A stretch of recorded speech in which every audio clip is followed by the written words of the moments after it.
সন্মানীয় আমাৰ মুখ্যমন্ত্ৰী মহোদয় তেওঁ আচলতে সঁচা অৰ্থত তেওঁ এজন মুখ্যমন্ত্ৰী মানে কৰ্মদক্ষ কাৰণ তেওঁৰ যি উৎসাহ যি উদ্দীপনা তেওঁ সকলোতে কয় যে আমাৰ ভকত সমাজ বা আমাৰ আধ্যাত্মিক সমাজত আমাৰ সদায় আগস্থান দিব লাগে আৰু সেই আগস্থান আমি পাই আহিছোঁ তেখেতে আমাৰ এই নামঘৰত নিজে আহি সেৱা জনাই মূৰ জনাই আমাৰ নামঘৰৰ আৰ্থিক অনুদান আগবঢ়াই আমাৰ এই নামঘৰটোৰ আন্তঃগাঁথনিক দিশত যাতে উন্নতি হয় তাৰ কাৰণে তেওঁ বিভিন্ন ধৰণে পৰামৰ্শ দি আমাক ইয়াৰ পৰা তেওঁ আমাৰ পৰা তেওঁ আশীৰ্বাদ লৈ যায়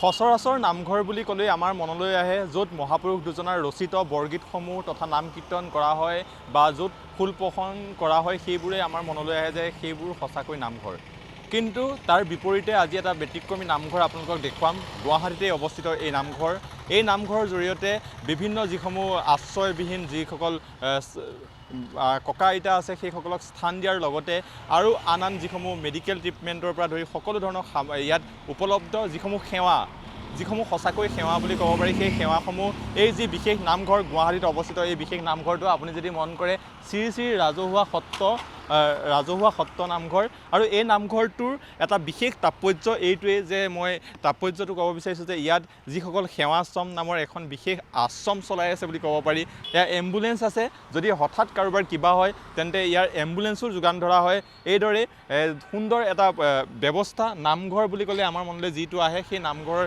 ব্যতিক্ৰমী ৰূপ দেখিবলৈ পোৱা গৈছে এই নামঘৰত আমি ইয়াৰ যিহেতু মুখ্যমন্ত্ৰী ডক্টৰ হিমন্ত বিশ্ব শৰ্মাই এই নামঘৰটো স্থাপন কৰিছিলে আমি সেইসমূহো দেখুৱাম আহক আমি নামঘৰৰ ভিতৰত প্ৰৱেশ কৰোঁ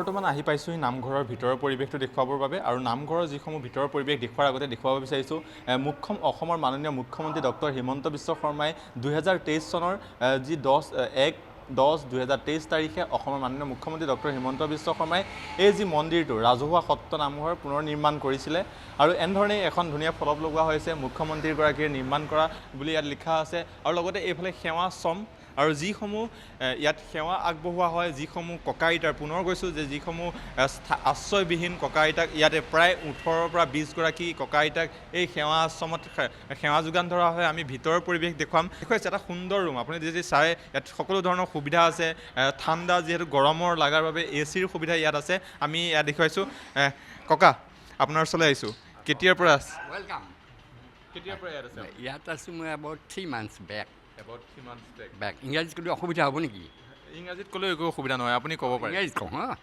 3 months back I have come ইয়াত কেনেকুৱা লাগিছে ইয়াত থাকি ইয়াত I am finding pleasurable the owner of this house is a man who is a bishop like that man he is he every day he comes to us to take information about us whether we are getting any inconvenience or whether we are getting our food and other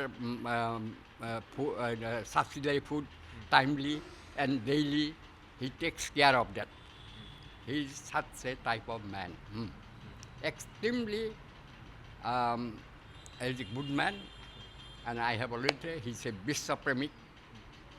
I have already told you. আগতে আপুনি ক'ত আছিলে মই আগতে আছিলোঁ actually I am a government retired officer মই আছিলোঁ হেৰি কি কয় এইটো হাতীগাঁৱত এটা হেৰি আছে তাত গভৰ্ণমেণ্ট দিয়া এটা হেৰি আছে অফিচ আছে ডাঙৰ সেই তাত থকাৰ ব্যৱস্থাও আছে তাতে মই আছিলোঁ মোৰ ছোৱালীজনী ইয়াতে লৈ আহিলে কৈছে তাতকৈ ইয়াত বেটাৰ পাইছোঁ দেই বেটাৰ পাইছোঁ তাতকৈ। ধন্যবাদ জনাইছোঁ। এয়া দেখুৱাইছোঁ এনেধৰণে ককাসকল আছে, এয়া ককাহঁত দেখুৱাইছোঁ। ককাহঁত এনেধৰণে এইটো ৰুমত এনেদৰে আছে আৰু এনেধৰণে বহুকেইটা ৰুম আছে আৰু বহুকেইটা ৰুমত এইদৰে 18ৰ পৰা 20গৰাকীকৈ লোক ইয়াত থাকিব পাৰে বুলি ইতিমধ্যে জনাইছে।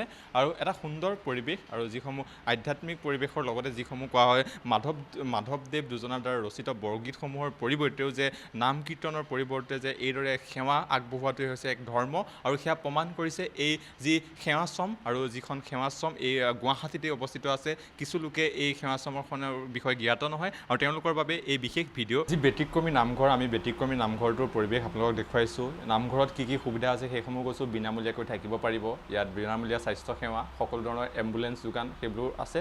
আমি সেইসমূহ জানিবৰ বাবে ইয়াৰে যিসকল সেৱক আছে আমি সেৱকৰ সৈতে কথা পাতিম পোনপটীয়াকৈ। আপোনাক প্ৰথমে টাইমটোলৈ স্বাগতম জনাইছোঁ। আমি দেখুৱালোঁ নামঘৰটোৰ, নামঘৰ বুলি ক'লে সচৰাচৰ আহে মহাপুৰুষ দুজনাৰ ৰচিত গীত মাতৰ এটা মানে ৰাজহুৱা নামঘৰ, তেনেকুৱা ধৰণৰ এটা পৰিৱেশ হয়, মহাপুৰুষ দুজনৰ ৰচিত গীত মাতৰ পৰিৱেশ এটা। কিন্তু ইয়াত এটা দেখিবলৈ পোৱা গৈছে সেইবোৰ হোৱাৰ বিপৰীতে আন যিসমূহ আশ্ৰয়বিহীন লোকক ইয়াত আশ্ৰয় দিয়া হয়। আৰু কেনেকুৱা ধৰণৰ সুবিধা ইয়াত উপলব্ধ? হয়, মই পোনপ্ৰথমে আপোনালোকৰ টাইম এইটৰ সকলো কৰ্মচাৰীক বা আপোনালোক দুজনকে মই অশেষ ধন্যবাদ জ্ঞাপন কৰিছোঁ। কাৰণ আপোনালোকে বহুত ধুনীয়া এটা পদক্ষেপ লৈ আমাৰ এই নামঘৰলৈ আহিছে। কাৰণ সাধাৰণতে আমি দেখিবলৈ পাওঁ এই নামঘৰবিলাক বা আমাৰ যিবিলাক নামঘৰৰ ভিতৰত থকা অনুষ্ঠানবিলাক এই বহল প্ৰসাৰৰ অভাৱত কিছুমান সুবিধা মানুহে গম নাপায়। কিন্তু আপোনালোকে যি পদক্ষেপ লৈ আজি এনেধৰণৰ এই নামঘৰত উপস্থিত তাৰ কাৰণে আপোনালোকক আমি সঁচাকৈ আন্তৰিকভাৱে শ্ৰদ্ধা জ্ঞাপন কৰিছোঁ। শ্ৰী শ্ৰী ৰাজহুৱা নামঘৰ আচলতে 1959 স্থাপিত হৈছে। শ্ৰী শ্ৰী ৰাজহুৱা নামঘৰে মানে মানৱ সেৱাৰ উদ্দেশ্যে এখন বৃদ্ধাশ্ৰম, আচলতে বৃদ্ধাশ্ৰম নহয়, এইখনৰ নাম হৈছে সেৱা আশ্ৰম। এইকাৰণে সেৱা আশ্ৰম, সেৱা মনোবৃত্তিৰে শ্ৰমদান কৰাৰ কাৰণে সেৱা আশ্ৰম। আৰু এই সেৱা আশ্ৰমখনত আমি কোনো ধৰণৰ পইচা নলওঁ। সম্পূৰ্ণ খোৱা লোৱা, মেডিকেল, পিন্ধা উৰা, বিভিন্ন যিখিনি তেওঁলোকৰ পৰ্যাপ্ত মানে যিখিনি তেওঁলোকক লাগতিয়াল বস্তু, অত্যাৱশ্যকীয় বস্তু আমি সকলো বিনামূলীয়াভাৱে তেওঁলোকক যোগান ধৰি আমাৰ পিতৃ মাতৃ হিচাপে তেওঁলোকক আমি ব্যৱহাৰ কৰি আধ্যাত্মিক চৰণত তেওঁলোকৰ সেৱা জনাই আমি তেওঁলোকক মানে লালন পালনৰ কাৰণে আমি দায়িত্ব লৈছোঁ।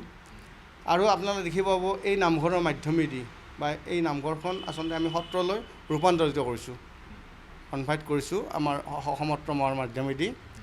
গতিকে এই নামঘৰ বা সত্ৰখনৰ মাধ্যমেদি আমি কি কৰি আছোঁ, আকৌ এই বিনামূলীয়া চিকিৎসা। আমাৰ এই অঞ্চলটোৰ বহুতো আৰ্থিক দিশত পিছপৰা ব্যক্তি আছে বা আমাৰ এই বৃদ্ধাশ্ৰমৰ মানুহখিনিও আছে, তেওঁলোকৰ যাতে সুবিধা হয় সেই অৰ্থে আমি প্ৰত্যেক সপ্তাহৰ সোমবাৰৰ পৰা শুকুৰবাৰলৈকে আবেলি 4টাৰ পৰা 6টা বজালৈকে আমি ডক্তৰ আমাৰ বহে। আৰু এই ডক্তৰৰ পৰামৰ্শ আৰু সম্পূৰ্ণ ঔষধ আমি বিনামূলীয়াকৈ দিয়াৰ ব্যৱস্থা আমি কৰিছোঁ। ইতিমধ্যে আমাৰ মেডিকেলখন 3 বছৰ হৈ গ'ল, আমাৰ চলি আছে কণ্টিনিউ। আৰু এই সেৱাৰ পৰা আমাৰ এই বিভিন্ন অঞ্চলটো কুমাৰবাৰী নহয়, অকল আপোনাৰ ভৰলু, ভূটনাথ, মাছখোৱা, আপোনাৰ আদিমগিৰি পাহাৰ, কৈলাশপুৰ ইত্যাদি যিমান অঞ্চল মানুহ আছে সকলো মানুহখিনি উপকৃত হৈছে। লগতে আমাৰ এই নামঘৰটোত এখন আমাৰ এম্বুলেঞ্চ আছে। এই এম্বুলেঞ্চখনৰ মাধ্যমেদি আমি কি কৰিছোঁ, এই অঞ্চলটোক, অকল এই অঞ্চলটোক নহয়, গুৱাহাটীৰ সমস্ত বাসীক আমি তেওঁলোকে যেতিয়া আমাৰ নাম্বাৰত ফোন কৰিব, ডাইল কৰিব, আমি বিনা পইচাত এই এম্বুলেঞ্চৰ সেৱা তেওঁলোকে উপলব্ধি কৰিব পাৰিব।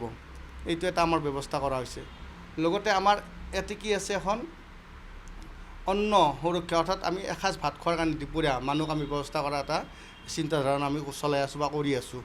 আমাৰ সন্মানীয় আমাৰ মুখ্যমন্ত্ৰী মহোদয়, তেওঁ আচলতে সঁচা অৰ্থত তেওঁ এজন মুখ্যমন্ত্ৰী মানে কৰ্মদক্ষ। কাৰণ তেওঁৰ যি উৎসাহ, যি উদ্দীপনা, তেওঁ সকলোতে কয় যে আমাৰ ভকত সমাজ বা আমাৰ আধ্যাত্মিক সমাজত আমাৰ সদায় আগস্থান দিব লাগে। আৰু সেই আগস্থান আমি পাই আহিছোঁ। তেখেতে আমাৰ এই নামঘৰলৈ নিজে আহি সেৱা জনাই, মূৰ জনাই, আমাৰ নামঘৰৰ আৰ্থিক অনুদান আগবঢ়াই আমাৰ এই নামঘৰটোৰ আন্তঃগাঁথনিক দিশত যাতে উন্নতি হয় তাৰ কাৰণে তেওঁ বিভিন্ন ধৰণে পৰামৰ্শ দি আমাক ইয়াৰ পৰা তেওঁ আমাৰ পৰা তেওঁ আশীৰ্বাদ লৈ যায়। এইখিনি আমি তেওঁক ভাল পাইছোঁ। তেখেতে নামঘৰটোৰ প্ৰতি এটা সুদৃষ্টি ৰাখিছে। আৰু অনাগত জীৱনতো তেখেতে কৈছে যিকোনো অনুষ্ঠানত মই এই অনুষ্ঠানৰ ক্ষেত্ৰত নামঘৰটোৰ প্ৰতি মই সহানুভূতি আগবঢ়াম। গতিকে আমি এই ক্ষেত্ৰত আমি এই যি 4 তাৰিখৰ কৰ্মশালাখন, আমি যিখন সামৰণি অনুষ্ঠান দেখিব, আমাৰ 400 মানুহ আমাৰ এটা সমবেত হ'ব। আৰু এই ক্ষেত্ৰত আমি আমাৰ মুখ্যমন্ত্ৰী মহোদয়ৰ সহধৰ্মিনী আমাৰ ৰেণিকী বাইদেউ খুব আধ্যাত্মিক সম্পন্ন ব্যক্তি বাইদেউ। তেওঁ আধ্যাত্মিক ভাৱনা নামঘৰ সত্ৰৰ মাজত তেওঁ জড়িত হৈ থাকে। মই তেখেতক মানে আমি তেখেতক সেই 4 তাৰিখৰ সভাত আনাৰ কাৰণে আমি বা তেওঁ হেৰি মাতাৰ কাৰণে তেওঁ আমাৰ মুখ্য অতিথি থকাৰ কাৰণে আমি যো-জাও চলাই আছোঁ। লগতে আপোনালোকে শুনি আৰু ভাল পাব, গুৱাহাটীত কেন্দ্ৰীয়ভাৱে শংকৰদেৱৰ জন্মোৎসৱ যদিও শংকৰ সংঘই এইবাৰ প্ৰথম পাতিবলৈ ওলাইছিল, কিন্তু তাৰ আগতে আমি এটা আলোচনা কৰিছিলোঁ যে আমি নামঘৰসমূহ যিবিলাক নামঘৰ আছে, সত্ৰ আছে, মন্দিৰ আছে, মঠ আছে, ক্লাব অনুষ্ঠান আছে, এই নামঘৰ, ক্লাব, মঠ, মন্দিৰ ইত্যাদি যিবিলাক আমাৰ নেকি মানে সমন্বয় এটা প্ৰীতি, আমি সমন্বয় এটা গঢ়াৰ উদ্দেশ্যে ঐক্য সংগতি গঢ়াৰ কাৰণে এটা মানে এনাডাল জৰি যে আমাৰ মহাপুৰুষ জীৱন শংকৰদেৱে সকলো জাতি বৰ্ণ ভাষা নিৰ্বিশেষে যে একোডাল ডলেৰে যে বান্ধিছিল, ঠিক তেনেকৈ আমি এই বিভিন্ন জাতি ভাষাৰ হিন্দু ধৰ্মাৱলী, সনাতনী ধৰ্মাৱলী মানুহখিনিক লৈ যি তেওঁলোকে মঠ মন্দিৰেৰে হওক বা তেওঁলোকে ক্লাবৰে হওক বা বিভিন্ন নামঘৰৰ হওক বা সত্ৰৰে হওক, সকলোকে আমি একগোট কৰি এখন ডাঙৰভাৱে কেন্দ্ৰীয় কমিটি গঠন কৰি মহাপুৰুষ শ্ৰীমন্ত শংকৰদেৱৰ আগন্তুক 546 আৱিৰ্ভাৱ মহোৎসৱ পাতিবলৈ আমি যো-জা কৰিছোঁ। আৰু এই ক্ষেত্ৰত আমি আমাৰ মহামহিম আমাৰ সন্মানীয় মুখ্যমন্ত্ৰী মহোদয়ক আমি আমাৰ চিষ্টেম প্ৰচেছত আমি ৰাখিছোঁ। তেখেতলৈ আমি যোগাযোগ কৰাৰ কাৰণে চেষ্টা কৰি আছোঁ। তেখেতৰ আশীপুষ্ট হ'লে হয়তো অনুষ্ঠান আমাৰ খুব ভাল হ'ব।